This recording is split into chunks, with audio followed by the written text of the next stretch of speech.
We've got breaking news. We just filed a brief to take down Jack Smith. Keeping you informed and engaged, now more than ever. This is Sekulow. We want to hear from you. Share and post your comments or call 1-800-684-3110. And now your host, Jordan Sekulow. All right, folks, 4 days away until the election, one of the most important elections in history and certainly in my lifetime. Of course, we encourage you to know how to early vote. If you're still able to do that, take advantage of it. If early voting has come to a close or it comes to a close soon in your state, start shifting as well to talking with neighbors, talking with friends, talking with family about getting them out on election day as well. But every state is different, so know your rules and make sure you're not only getting yourself out to vote and your immediate family or who you're in the household with, but also trying to reach out and getting, an additional 10 people who may be, again, very supportive of the same ideology or vote for the same way that you would vote, but maybe have some difficulty getting to the polling place or have more questions or not sure if they have the time to vote. Volunteer if they need help or assistance in any way. Try to provide it for them or find someone else who can provide it for them because it's that key and that important. Now, at the ACLJ, we have been through this protect the vote moment, defending the election integrity. And, of course, we've been utilizing the ACLJ election hotline, which I encourage you to utilize either pre-election day. We've been assisting people at aclj.org/election hotline. We will be assisting people on Election Day Tuesday, and we're ready to go for anything that may be necessary following Election Day as well. So you want to check that out. Of course, that resource provided to the whole country and anybody who needs it because of your financial support of the ACLJ.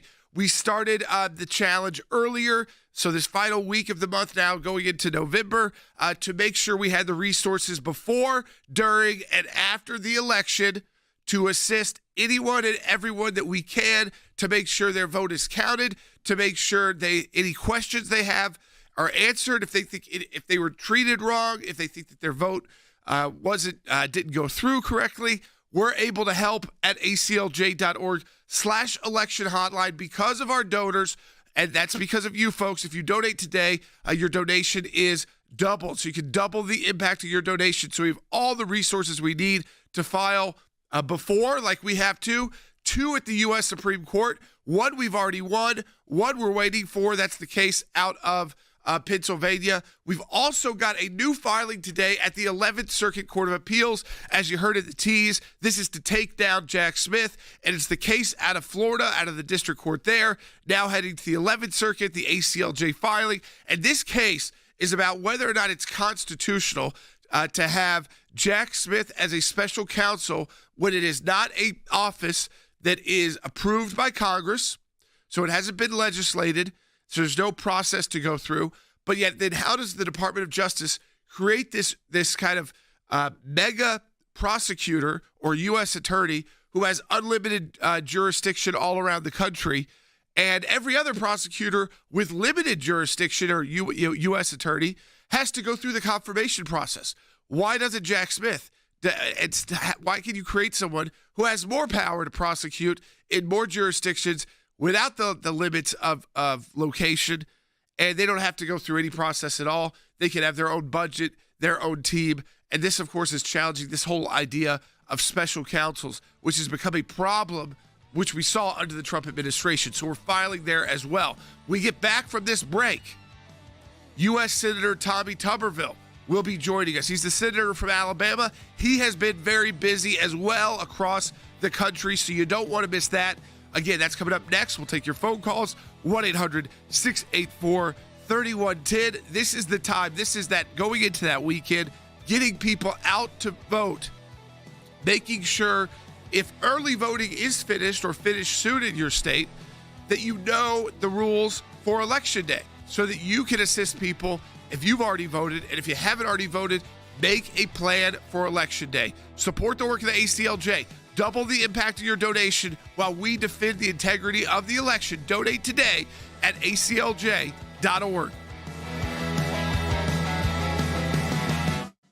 The ghost of Joe Biden haunting the Harris campaign. Garbage I see floating out there is his supporters. One anonymous Democrat member of Congress who's up for re-election says someone needs to park Biden out of sight until after the election. The White House stenographers come with the House. They are not political. Some of them have been there since Trump and will be there after Biden. And they are now as mad as you will ever hear a stenographer on the record that White House officials working for President Biden tried to change the meaning of their transcript. So it sounded like the president on that Zoom with Voto Latino was just criticizing a comedian instead of all Trump supporters. So now we've got a supervisor from the stenographer's office who is saying, our stenography office transcript released to our distro, which includes the National Archives, is now different than the version edited and released to the public by press office staff. It reinforces what voters already sense about the Democrats, is that they view that anyone who doesn't vote for Kamala Harris is a racist, a bigot, sexist, who believes in fascism. And this, you see Michelle Obama out there campaigning, saying you have to vote for Kamala Harris, men, otherwise you don't care about women. And this is just a very demeaning, condescending campaign that they're running. Let's play it one more time. The only garbage I see floating out there is his supporters. There's nothing inadvertent about that, period. That's objective. It's not subjective. The Harris campaign keeps losing control of news cycles because of this garbage comment and the cleanup, and White House staff apparently trying to change the meaning of something that everybody who has watched the clip could hear with their own ears. It is looking like this is becoming a case, a classic DC case of the cover-up being worse than the crime, and the crime was pretty politically bad.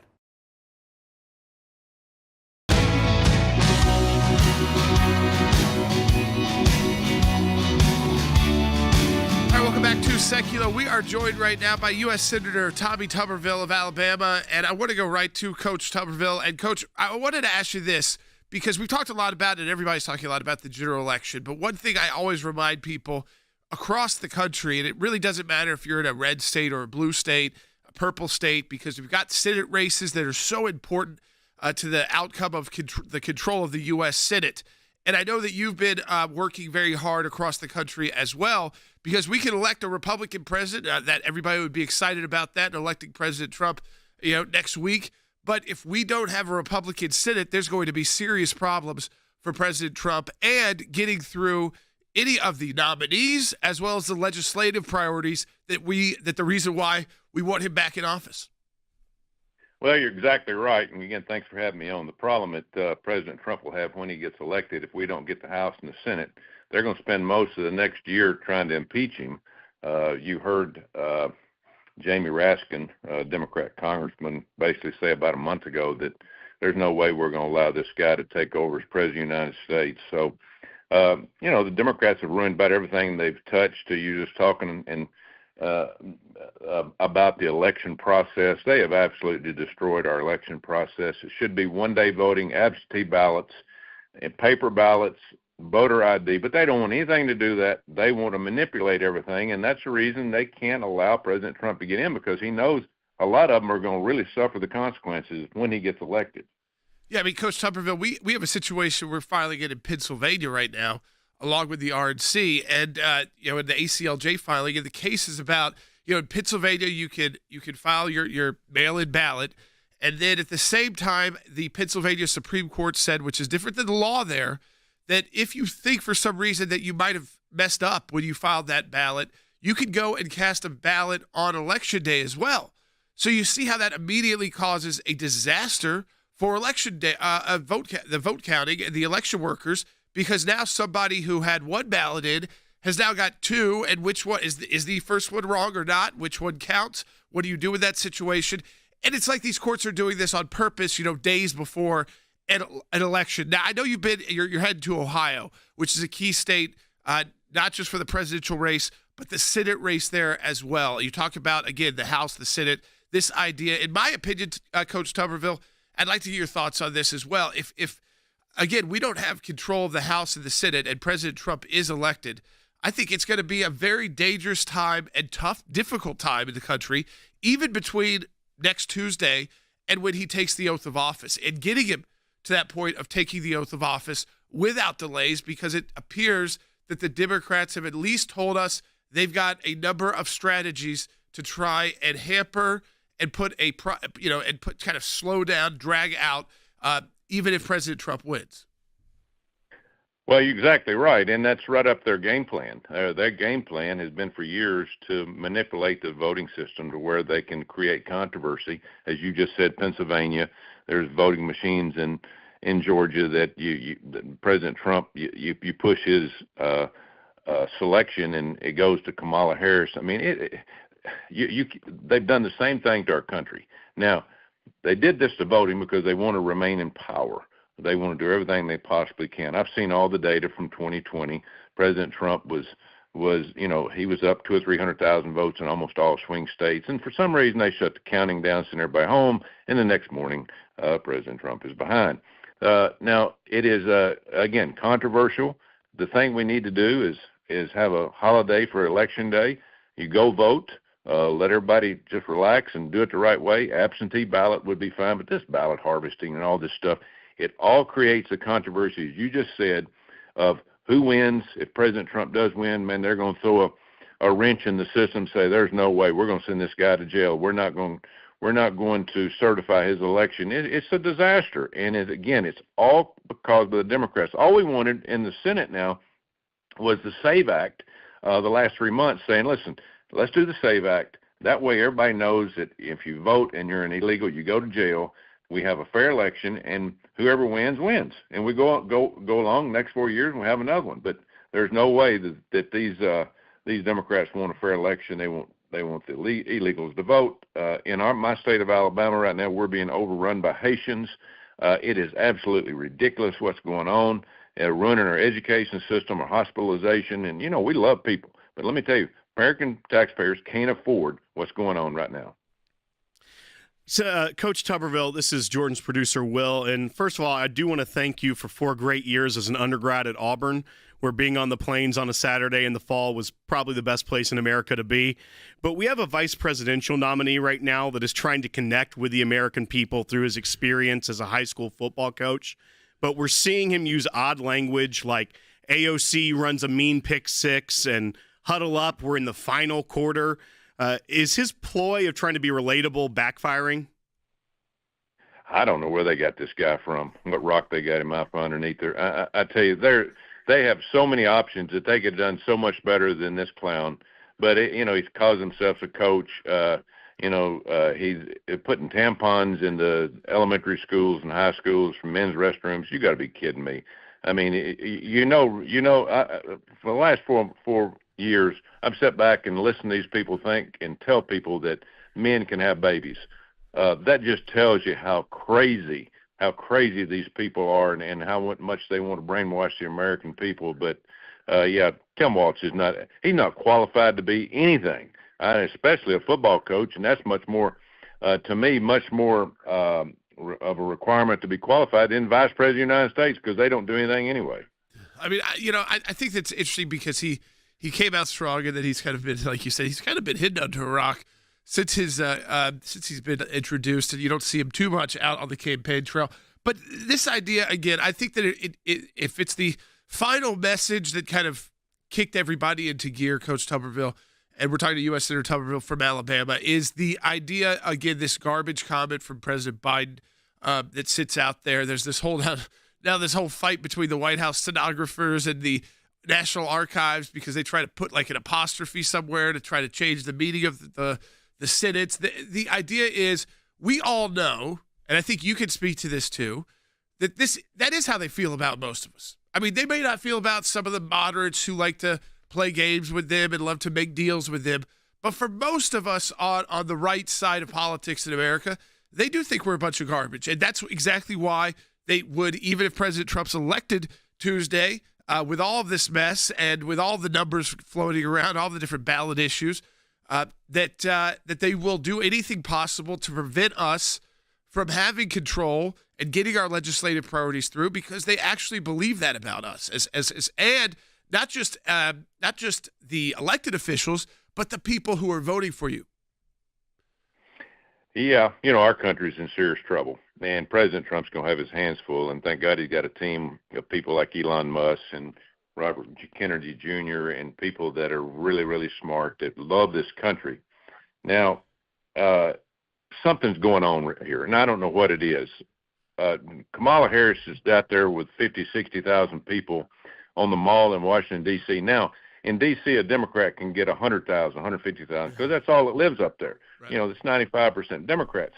But it's kind of suspicious that Jill Biden and Joe Biden go in there and say, somebody open a laptop up and get me on Zoom. I want to make a statement. Yeah. During her speech, and he gets on there and calls Trump supporters garbage. And he well knows what he's doing. Now, he doesn't have both oars in the water, but he well knows what he's doing, because he did not want to leave that office, and he was forced out.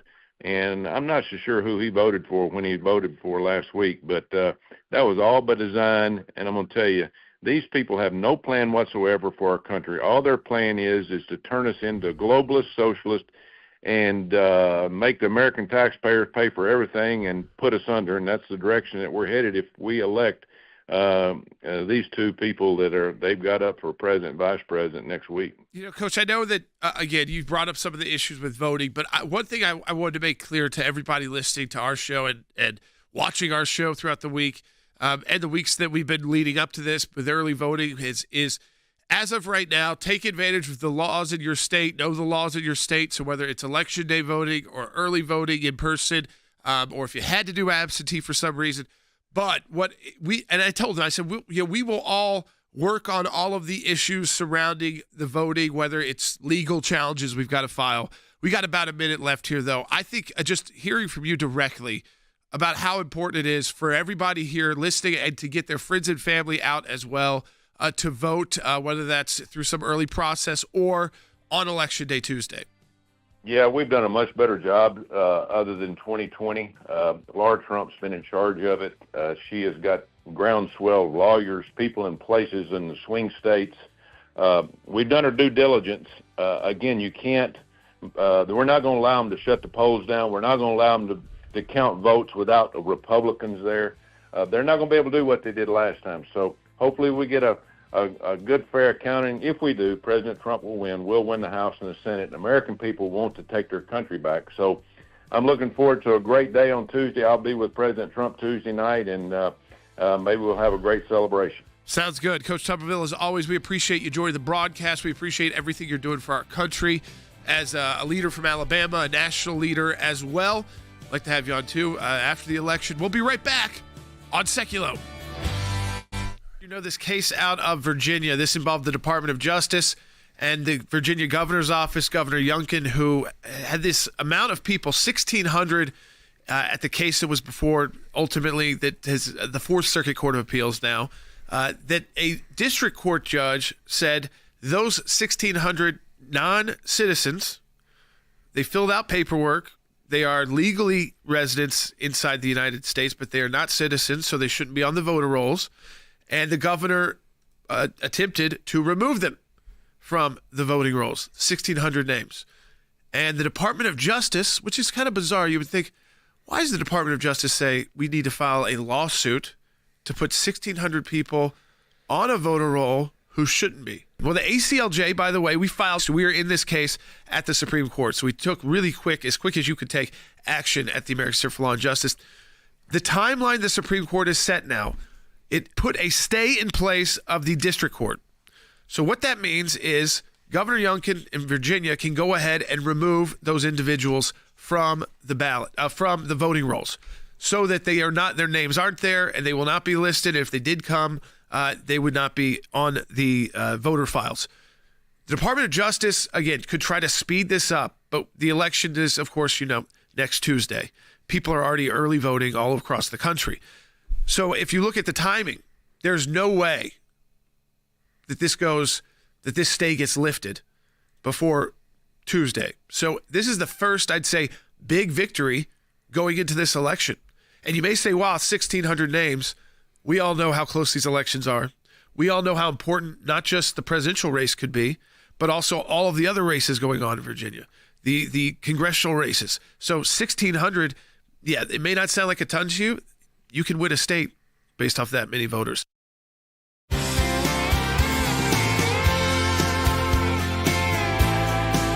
Welcome back to Sekulow. This is Logan Sekulow now sitting in. Jordan had an appointment he needed to get to, so I subbed in. Thank you for all of you who watched last night, our special. I really appreciate it. It's available now on our YouTube channel, on Rumble channel, and of course on ACLJ.org. And thank you again for all who tuned in last night and watched it. Now, Rick Rennell's joining us because, look, there was a big controversy with President Biden's statement that came out where he said, called all Trump supporters garbage. Now, in that moment, a transcript came out. That transcript all of a sudden had an apostrophe.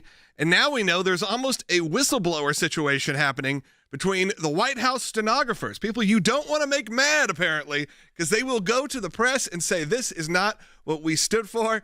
There was no apostrophe. We are submitting it to the formal record that there was no apostrophe, that he called Trump supporters garbage. Rick, maybe this is the one time where the stenographers have a moment to really change the way people feel about this administration. Look, I think we're at an unbelievable point where the career officials, civil servants of the federal government are pushing back on the overreach of the Joe Biden-Kamala Harris team. They have been able to get away with lying to the public for years. And I think that the stenographers, people who are career officials, have had enough of this administration and the manipulation that the media does. Now, what's remarkable is that we didn't get this strong of a pushback from the media.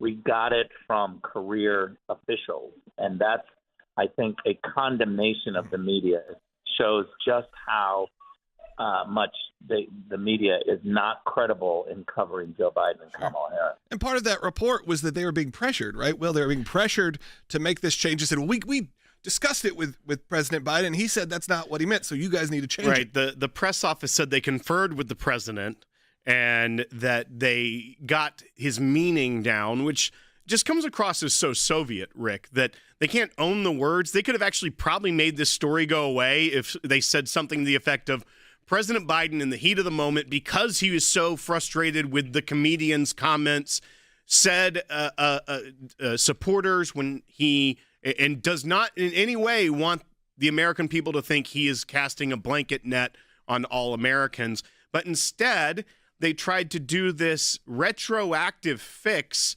with grammar rules to try to make it seem as if your lying ears are betraying you.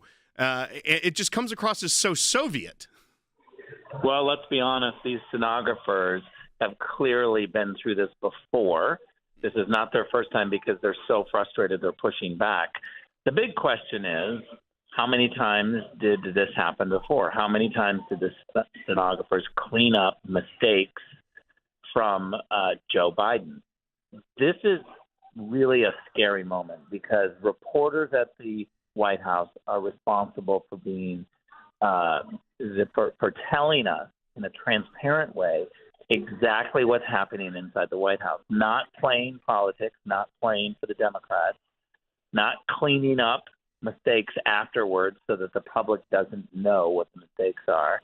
And that's what we're seeing. Stenographers have had enough, and this is clearly not the first time. The big question is, what are the other instances where the Biden-Harris team has pressured employees to clean up their mistakes?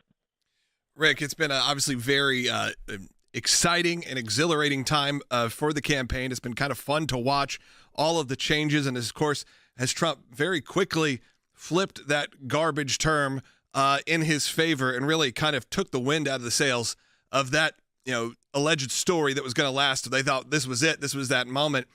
And it's been exciting to watch heading into Tuesday. A lot of people were over at my house yesterday. It's obviously the topic of conversation. The fact that you could have a candidate, or we could compare and contrast. We talked about this the other day. If you have a Tim Walz who is out there trying to pretend to be a hunter and shoot and can't figure out how to load a gun and can't do it. And look, put me in that situation, it's going to be the same result. But I wouldn't put myself in that situation. But somehow you have President Trump getting himself in a garbage truck, and it works because he's kind of in on the joke, in on understanding how the American people not only see him, but see the way he can connect. Well, I think also it's a credible, authentic moment because we all know that the working class people across this country believe that Donald Trump is their champion. He's the one who delivers peace, who's delivered a better economy. And so garbage men across this country know that Donald Trump is for them. I guarantee you, if we took a poll of garbage men and women across the United States, Donald Trump would win. So when he goes to defend garbage men and emphasize just how the president of the United States, Joe Biden, has turned against half of the country to call us garbage, it's an authentic moment because people know exactly that this administration has spent years demonizing their opponent.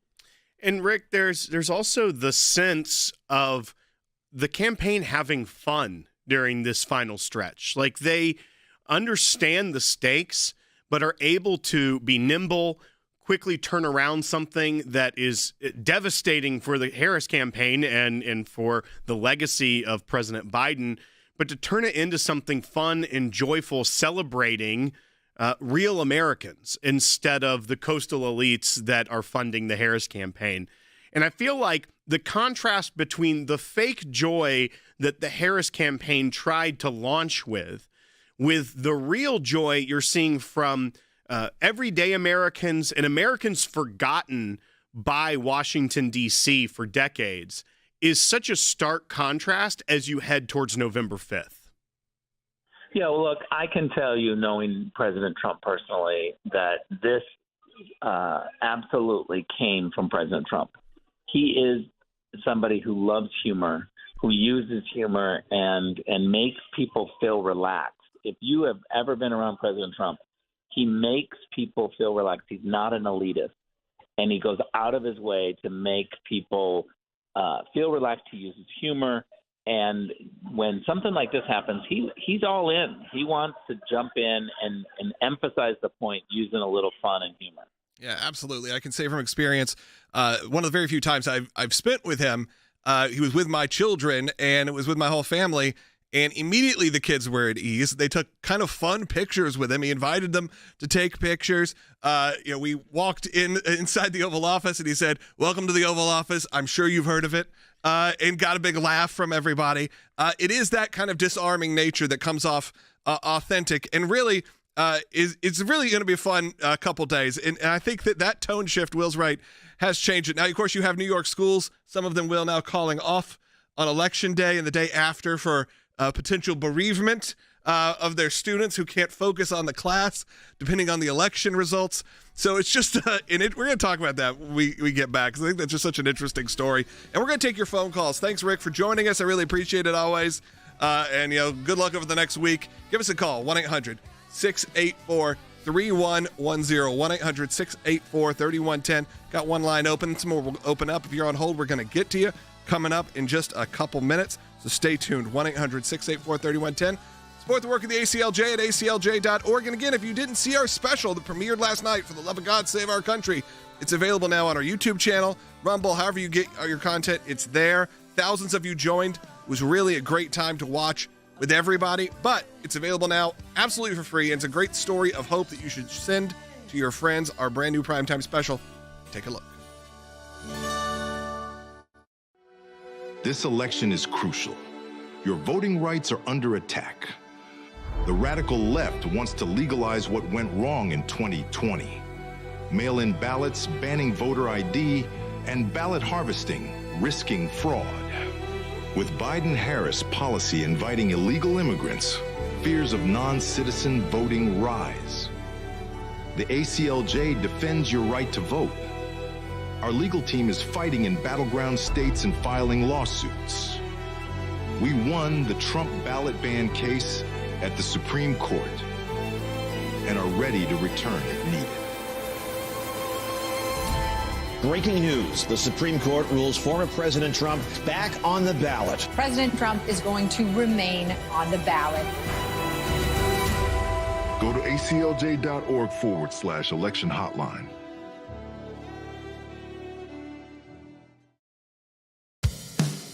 keeping you informed and engaged. Now more than ever. This is Sekulow.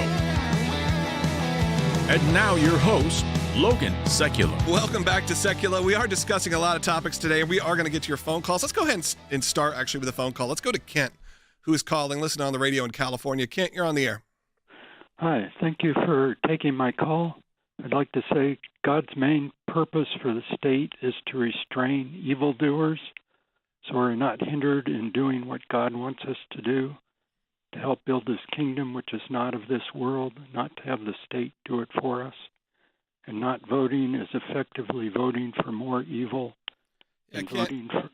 Yes. Yeah, I was going to say, I agree with you that we should be voting, especially as Christians. And again, your values should support your candidate as much as possible. I think that is something that gets lost in the current sort of translation of what it means to be a Christian and what it means to get involved in politics. And I do think there is crossover there because you obviously have your beliefs, a lot of them based on your faith, and they're going to be a candidate, whether that's President Trump, whether that's Vice President Harris, that you may look at and go, well, this lines up with my beliefs. And that's how it should be. That being said, Kent, I do want to encourage you and everyone to watch our new special, because what I found while we were working on this is there are amazing people doing amazing things, really spreading the love of God regardless of who is president, regardless of who wins on Tuesday. There are people out there doing the Lord's work, if you will. And we really showcase that in our new special, which is called For the Love of God, Save Our Country. It's available now absolutely for free on YouTube, Rumble, or however you get your ACLJ social media. I believe it's on Facebook and X as well. A lot of great comments you could see on the screen. A lot of people were in the live chat last night as we premiered it. And we really want you to go watch it. And I think it's something that, Kent, you should watch. Your friends should watch and share it. Again, it's not necessarily highly political. We do talk about some of the issues that people have made political. But again, a lot of them are, really determined by your faith. But we have some really great stories, a lot of great stories of hope in there, from NBA basketball players to Tulsi Gabbard, who's in it. You have little kind of mini sermons, some great cinematic moments. I host it. It's really worth watching. Again, it's available on our YouTube channel, and you can find it, again, however you get it. It's called For the Love of God, Save Our Country. We'll make sure it goes out also potentially in like the weekly newsletter, and you guys can all see it. Because, again, it's free, and it's only free because people like you supported it. And we did one day of fundraising for it. One day. And over 3,000 of you responded. And we were able to make this project happen. And it was a really cool experiment to see how that would work. It came to me the night before. I was praying, and I believe God spoke to me and said to go on air and do this. And we did it, and we raised the money to make this project in one day. And then we disappeared. You didn't hear about it until this week because it is complete. It's ready. It's now available for you. And those 3,000 people, by the way, their name is in the credits as producers because we couldn't have done it without them. Those are people who support the ACLJ. And again, we can't do it without you. Give us a phone call, 1-800-684-3110, 1-800-684-3110. Harry Hutchinson's going to be joining us in the next segment. And one of the things we're going to also talk about is sort of the news coming out of New York, which are like, what's the news in New York? That there are schools, specifically one school that Jerry Seinfeld's children actually went to, and he had a statement to make about this, that are closing on Election Day and giving kids the option that may be emotionally distressed due to the election results. They'll be taking either the day off. They said they imagine that they acknowledge this may be a high-stakes time, an emotional time. And no matter the election outcome, we're going to create a safe space to provide students with the support that they will need. Again, and Jerry Seinfeld, obviously he responded. He said, this is why the kids hated it. What kind of lives have these people led that makes them think this is the right way to handle young people, to encourage them to, this is the lesson they are providing for ungodly sums of money. And, and Mummy said, this is why we left. So this is what's happening right now in your schools. Again, that's honestly, he's right, making it worse. Because it's saying if someone becomes the president and you don't like it, you should be going into bereavement instead of dealing with what it is to be an American in society and dealing with election results and going, okay, well, my person didn't win. Moving on. How do I keep influencing change? How do I keep working to be a good person? How do I keep inspiring people? And though it may not love the results, that doesn't change everything in my life. But what we're teaching kids is that this is the most important things, that politics is the religion. And you got to step away from that.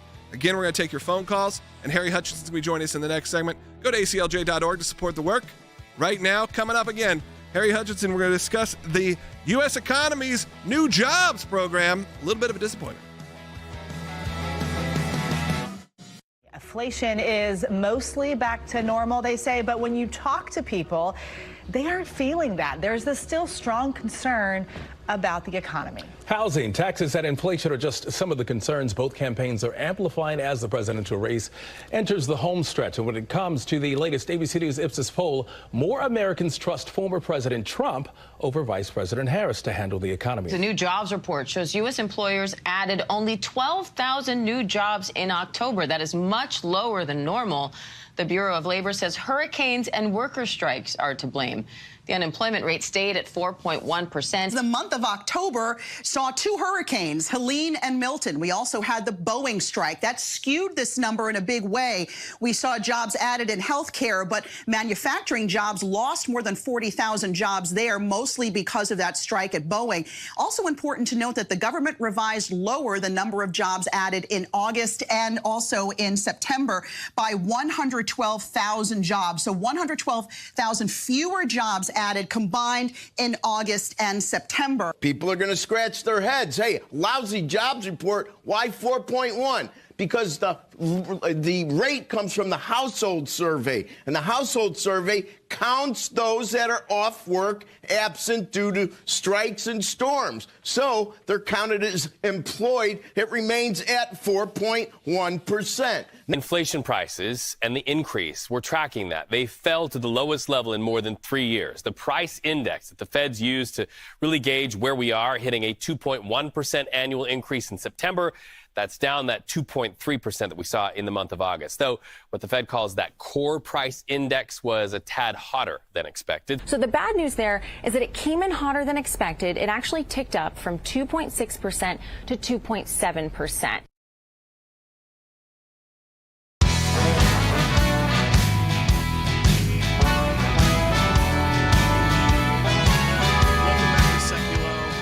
And we have Professor Harry Hutchison joining us for an economics segment, as we tend to do. That's why I let you take the lead. That's right. This is the type of segment Logan tunes out and says, I trust you that it's important. Right? Yeah, it's important, and there are numbers involved. There's math. You guys can take it from here. But as we know, typically in any election year, the economy, employment, things of that nature really are at the front of people's minds. That is one of the biggest motivators to vote. And we had a new jobs number come out of the Bureau of Labor and Statistics for the amount of jobs added to the economy for the month of October. Now, you'll remember that this administration has already had some issues with reporting of jobs numbers where they've had to revise numbers down almost 800,000 in one jobs report that they over-reported had been added to the economy. So they're not too great at tracking this. But on Friday before the election, the new jobs numbers for October came out, and they were expecting to have added to the economy over 100,000 jobs, which would be a pretty good number. It's not a record-setting number, but that's a good number saying that the economy is stable. Instead, these numbers came out, Professor Hutchison, and they have added, the economy has added just 12,000 jobs.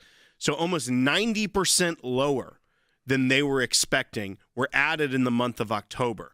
They're trying to spin it, but how much spin can control the damage that this economic number could do to the people that have not voted or are undecided voters in just 4 days? Well, it's clearly a disastrous jobs report with only 12,000 jobs added. However, it's more likely than not that fewer jobs than 12,000 were added, given the record of the Bureau of Labor Statistics. They've been very, very creative in their prior reports. So it's also important to take a step back and look at the numbers for September and the numbers for August. Guess what? They revised those numbers downward. So this is a pattern. This is a trend that comes from this administration, which believes in fictional numbers, it appears. We can compare the jobs numbers in October of 2020, that is the last year of the Trump administration, to the jobs numbers today, and we find that in 2020, I recognize we were coming out of a pandemic, but during Trump's tenure, we added over 600,000 jobs. So I think it's very important for the American people to understand that the economy is not performing very well under the Biden-Harris regime. Nonetheless, the Biden-Harris regime tells us that everything is wonderful. And I think Kamala Harris has said she would do nothing differently than what she's done in the past. And I think that is a big problem, not only for her, but I think for the American people. And when you see her message of we're going to strengthen the middle class, I come from a middle class background, and trying to really force that narrative, it does bring up, obviously, the questions of if you had the president's ear during the past 4 years and you were the last person in the room, why were you not able to affect more of the policies you think are going to work? Even though you haven't really enumerated what those policies would be. But the Bureau of Labor and Statistics is almost the press shop for the White House times 10, because we saw the story about the press shop adding the apostrophe to Biden's garbage comment. The Bureau of Labor Statistics always are able to spin a number as best they can, and then almost every report they put out, months later, they revise it down, and it was much, much worse. The fact that they are trying to say 12,000 jobs were added is very concerning, that the real economic picture could be significantly worse when all of the numbers are fully vetted out. I think that is precisely correct. My guesstimate is we've probably lost closer to 100,000 jobs than gained 12,000 jobs.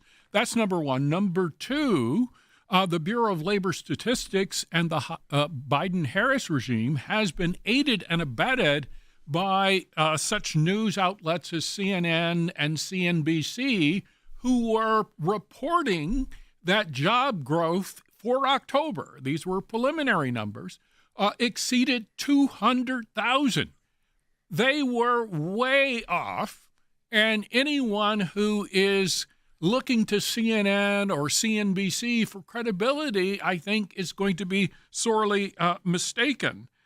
So one of the things to keep in mind is those networks apparently are hiring deadbeat economists from the Biden-Harris regime to help them make their forecast. And I think the numbers that are actually coming out of September and August and October come down to one thing and one thing only: the electrifying incompetence of the Biden-Harris regime. And Logan, I want to kind of shift this almost to like real world terms as well, because so we can bring you in. Yeah. So it's Logan's turn now. Yeah, thanks. I'll use less numbers, fewer numbers. Thank you. Smaller numbers. The unemployment rate is hard to find. Just the number's pretty small to begin with. The unemployment rate across the Biden administration has ticked up across his presidency. It started off in the 3s. It's now up to 4.1. That didn't significantly change this month, but we've talked on this show about real wages not have grown. The amount of take-home pay is not growing for Americans under the Biden administration. But this other statistic that they reported that 7.7% of workers hold part-time jobs for economic reasons. So when you take the unemployment rate, not adding jobs to the economy, but almost 7.7% of the workforce is saying they need part-time work in addition. Yeah, that really is the crux of it, because you can say we're adding jobs, but if people aren't making enough or able to afford things, that's the real number that's going to affect something like an election. Well, I've seen it with friends here specifically. I've seen people, and look, some of them are voting for Harris, and you do want to go, what are you doing? And maybe we all have said, what are you doing? But they are, driving for Uber, or they're picking up groceries with Instacart. They're doing these things in addition to a full-time job just to support and pay for their family. The economy has changed everything. Like I've said before, over the last couple of years, I shouldn't be having to worry about, like, you take your kids to eat at a fast food restaurant. You shouldn't even really be, with what it is, I shouldn't be thinking about it. I shouldn't be thinking about what they're ordering at McDonald's. But then you get a bill, or and you're like, what? How is this at all possible? And McDonald's, they don't give you the bill at the end. McDonald's it's pretty good. front. Yeah, I know what you mean. But they say, here's the number. Not even McDonald's. I mean, a lot of these places, the numbers are just rising and rising and rising. And when you look at that jobs growth, where they expect there to be 6 figures, and they only bring in 10,000 new jobs. I mean, imagine any other business, let's put it as a business point of view, any other business having their expectations, telling their stockholders, we're going to do this. When they miss the mark, when Netflix misses the mark by 10%, chaos happens to their stock. Look at the American people. They missed the mark by 90+% at this point for the job growth. It's just a sad time too, because you don't want that to be the case, obviously, but it hopefully means it's time for a change. I don't know if it will be. We'll have an interesting week ahead. We got a lot of calls coming in specifically about what next week is going to look like, because, look, this is our last show on Friday here before we get to Monday, and then we're there, and it's happening. And I'd love to hear from you as you head into this final weekend. 1-800-684-3110. Some of you have been on hold for a while. We're going to get to you. Some have not been on hold for very long. We're going to get to you. So just stay tuned, because, Will, this is the... What did he say? This is the final quarter. Yeah, the final quarter, but for layman's terms that weren't high school football coaches, we call it the fourth quarter. Yeah. That's what we're heading into. Yeah, right. It's a 2-minute warning. Yeah. It's about to happen. 2-minute caution is what Tim Walz would call it. Exactly. There's the 2-minute caution. We're going to hope that calls we a timeout. get... It just goes in the corner. Right.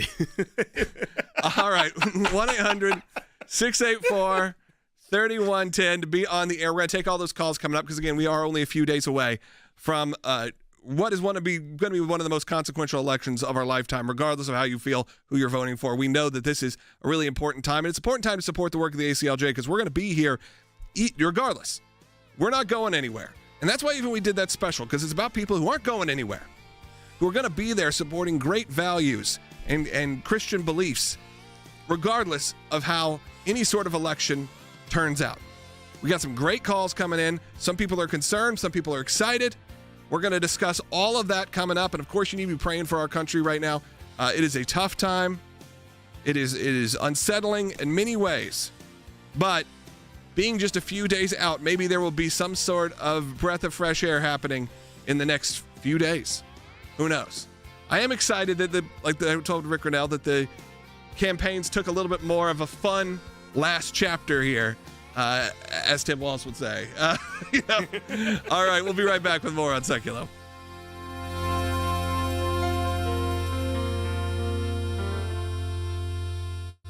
The ghost of Joe Biden haunting the Harris campaign. Garbage I see floating out there is his supporters. One anonymous Democrat member of Congress who's up for re-election says someone needs to park Biden out of sight until after the election.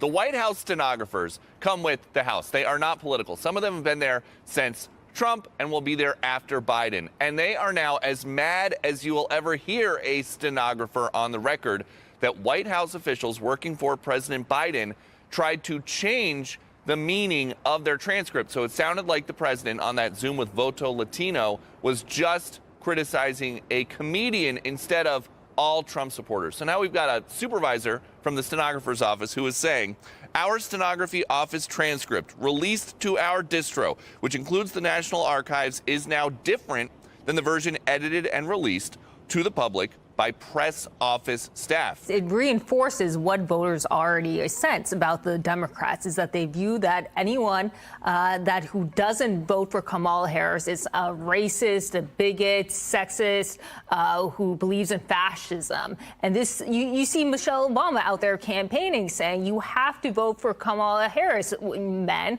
otherwise you don't care about women.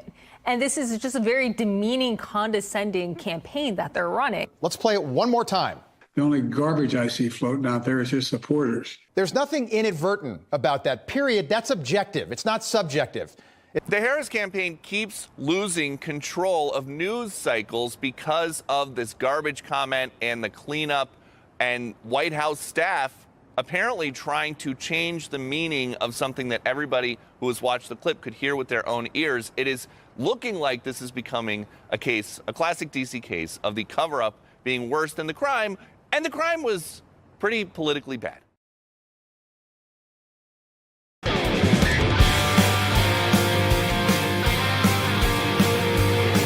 Welcome back to Sekulow. Now it's time to hear from the most important voice in the room. Of course, that's you. And a lot of you have been on hold for a long time.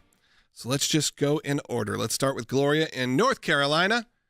Line 2, you're on the air. Hey, I live in Advent, but I wanted to say that it seems like to a lot of people around here that it doesn't really matter who wins, because either side's going to be upset that the other side won, and it's going to be like a chaos type situation. But that's pretty much what I feel like George Soros wants. Yeah, Gloria, I think to respond to that, maybe it's just we need to be praying for our country. We need to be really out there praying that it doesn't, move into some sort of chaotic situation. I think the media is stoking that fire, and what I would hope is that people don't actually feel the way that maybe the media wants you to believe. There are a lot of people out there who are voting, by the way, who this is not what they spend their day doing. They don't watch this show. They don't watch other shows like this. They hang out with their friends and family. They go to work. They watch Dancing with the Stars, and then they go to bed. If it happened to be on Tuesday, they're going to vote. What you hope is there's actually more of those people who are not going to, make it feel like some sort of chaotic moment and take to the streets. But we will see. We'll see what happens next week, but pray for our country. Well, and to her point as well, and your point as well, about the media stoking that. This is a Politico headline last night that came out. Meet the sleeper conservatives who could help fulfill Trump's promise to be a dictator on day one. The absurdity of that headline 4 days before an election. It's clickbait, everybody. It's clickbait, but fear-mongering and trying to scare people, and it's agenda-based journalism. It's Rolling Stone saying he's going to let you die. That's going to be what Trump is going to do. He's going to... it is just sad that we're here. All of us are trying to get people to watch, listen. You have to, be a little salacious sometimes, try to get people to click. It's a whole part of the algorithm, what you got to do that. And I understand that's part of the business. But there is a part where you, again, start stoking that fire so much that people like our caller in North Carolina are afraid of what's going to happen on Tuesday. There's also reports right now that that Gen Z, half of them, are lying about who they're voting for. Almost 50% is what they're saying. So what does that mean also? Not only that they can't do, but they can't be honest with their friends and with their family on who they're voting for because they're scared. They're scared of the conversation that could happen just by saying who they're considering voting for. And you even see that the Harris campaign is encouraging lying to your family. Mm-hmm. They are putting out ads directed at women saying, lie to your husband. Your 1950s he doesn't husband. have to know. That's not the world that I live in or that people I know live in. Yeah. And we live in the conservative South. Yeah. I know people who, as couples, are voting differently. And you know what? There's no hatred and animosity within that household. It's actually more demeaning to women, in my opinion, to say, you know what you should do? Lie to your husband. Yeah. Because that's saying, they talk about this, and Mark Cuban made that statement yesterday that what are you doing, Cubes? Trump is scared. You never see him around strong, intelligent women ever. But yet they're the campaign that is telling strong, intelligent women, American women, you need to lie to your husband about who you're voting for. He'll never know. That's disgusting. We have that bite from Mark Cuban. Let's go bite 4. Donald Trump, you never see him around strong, intelligent women, ever. It's just that simple. I mean, look, Mark Cuban, I'm a fan of, and I feel like this is such he has become another one of these characters where politics has taken over for everything, and I don't understand why it's necessary for him or his brand. He is sort of a beloved figure. Right. With Shark Tank and everything, kids, and everyone. Why do you feel like he needed to step in and make this much of a statement? Support whoever you want to support. You vote whoever you want to vote for, but this is sadly, I saw John Rich put, sadly, this is what Mark Cuban may get remembered for. Right. Not the thousands of entrepreneurs that he's helped over the years, not for going from door-to-door salesman to owning the Dallas Mavericks. No, he's going to be known for this gaffe, and it's really unfortunate. I hate to see it over and over again. Let's try to take some more calls because a lot of you have been holding for a while. Tom in California. Tom, go ahead. Good morning. Love you guys. I want to say one thing about only Newt Gingrich has spoken about, but not only do we need to put President Trump back in office, we need to win the Senate and House and reform the civil service system, because career politicians that are in every government are ruining and corrupting and targeting Republicans and conservatives. Thank you. And Tom, if you look at the rally that Kamala Harris had, she was easily able to get 75,000 people there because that's the bureaucracy. They went to see their boss. And you know what they want? They want a president that is of the mindset that larger bureaucracy is a better thing. There's a reason that wouldn't have been the same crowd for President Trump that soon before an election, because all the people that are in D.C. at that point are people that work in D.C., in the bureaucracies, and they're all Democrats. But also, it's very telling right now when they're saying we need to sideline Biden. He doesn't need to be out there making things. He's still the sitting president of the United States. Right. And we're apparently operating as a country. I don't know if he's making decisions or not, but if he is or isn't, the fact that the bureaucracy behind him is so strong, holding up the government of this country, is kind of very problematic when it's unelected officials that are the ones governing, and the sitting president is either unable to not call everyone garbage or is doing it on purpose. Yep, let's continue on. Let's go to Tom in Virginia, line 1. We're running out of time. Tom, go ahead. Yes, sir. Very quickly, I've heard speculation that no matter what happens, that the Democrats are not going to turn over the country. Sure, Tom. I think a lot of people are saying, look, but remember, this is not uncommon. We have to go back, not just to Trump. You go back before that. They were saying disrupt you had celebrities coming out saying don't certify the election for Donald Trump, for Hillary Clinton. Before that, obviously, you have the Bush and Gore situation, went to Supreme Court. None of this is uncommon in American politics, and we have to remember that. Pre-social media, this was all still happening. Continuing on quickly, James in Maryland, you're on the air. Hi. I voted early on last Thursday, and I noticed that on the list of presidential candidates that Kennedy was still on there. Yeah. Well, technically, I know what you're going to say because you put that on there. He says if someone votes for him, what happens? Technically, the vote goes to Kennedy because he suspended his campaign, and a lot of them was too late to get him off. So that's just the nature of it. You look at our Tennessee one, there was probably 20 people. Well, listed. And also with the Kennedy issue is that you saw Democrat states, some of the very same states that tried so desperately to get Trump from off the ballot. Yeah. Also the one saying, sorry, there's nothing we can do here. We have to leave Bobby Kennedy on here. And therefore, I mean, it's all games. As Logan says, politics is professional wrestling. Yes. It's all fake. Yeah. All right. Let's go quickly to Allison in Florida. Allison, we only got about a minute, so go ahead. Hi, thanks for taking my call. I just wanted to share, I work for a company, and we were asked to be on the call. And this call basically was a one-sided all hands on deck, because if Trump gets in, the world is going to go down. Yeah, Allison, I hate to do this to you, but your connection's just bad. But I know what you're saying. And look, that's similar to what those schools were saying. We're going to have bereavement in high schools because of whoever wins the election. Hey, I want to encourage you right now because 4,000 plus are watching on YouTube, and I know, and that's just right now live, I know that over half of those typically have never seen us before. So if you've never seen us before, I'm encouraging you to hit that subscribe button right now. Over 443,000 people subscribe to our YouTube channel. So do that right now. Hit that thumbs up. Subscribe. We do the show each and every weekday, Monday through Friday, from noon Eastern to 1 p.m. Eastern also. For 1 hour each day on Monday through Friday, plus a lot of great content our team puts up. So I encourage you right now. If you've never seen us before or you just haven't done it yet, hit that big subscribe button. Talk to you on Monday.